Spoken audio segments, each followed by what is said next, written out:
Namaste. Hello, I'm Sianna Sherman, and here's a little story about Durga from Mythic Yoga Flow. Now, this is really a story that is with the great goddess known as Durga and the infamous demon known as Mahisha. And it's the story of the power of love versus the love of power. And Durga, her name means the fortress. The stories of Durga and the practices of Durga bring us into a place of being able to face our fears and to face the places in our lives that feel insurmountable. Durga is protection, courage, strength, tenacity of our being, endurance of the real power of love that lives inside of each one of us. Her very name means the invincible one, the fortress, the flaming one, the blazing one, the protectress. So as you hear this story, know that it's calling part of your own self to remember how strong you are and how much capacity you have to step right into the places that seem to challenge you most, and let that be your greatest yoga. Now, there is this great demon known as Mahisha, and Mahisha represents the stubbornness of the egoic mind. Mahisha often takes the form of a great big stubborn bull, and he makes up his mind, and that's it. And he also has gained invincible powers where most gods, goddesses, animals, humans, no one can really touch him or bring him down. So he goes about creating havoc in all the worlds and draining all of life of its life force energy.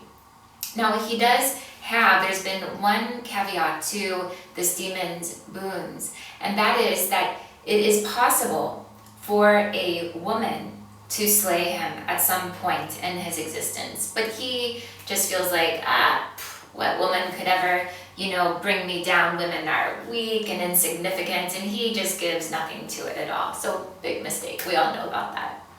So now Durga is born and out of a community of the gods and goddesses. She's born as the best part of each of the gifts of the community members. And she rises up out of that birth as a blazing, illustrious form.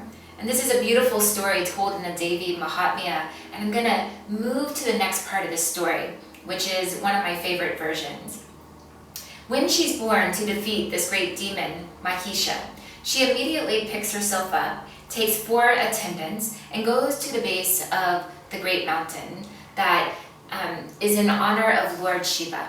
And she goes into her practices, and she begins her practices and waking up the power of love as the greatest force of all from inside her own tapasya.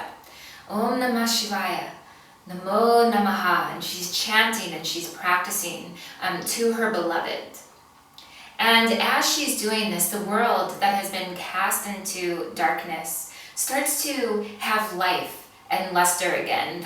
The mountain begins to erupt in the flowering of life once more. The mating dances begin, the songs of the birds come back into being, the sun is given its warmth again, and life really starts to come back into existence.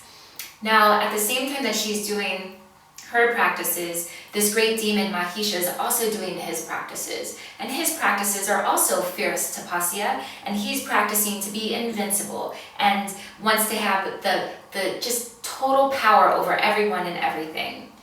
When this mountain starts to glow from her practices that are lighting up the force of love itself, Mahisha comes storming in, and he says, "Who dares to make my world shine again? This world that I have plunged into darkness, this world that I control, this world that is in the hierarchical realm where I'm at the top and everyone is beneath me, insignificant, and just peons in dust beneath my feet. Who dares to make my world glow?" And he sees that it is the great goddess Durga. And immediately he's seized by her extraordinary beauty, and he wants her to, and he demands, "You shall marry me."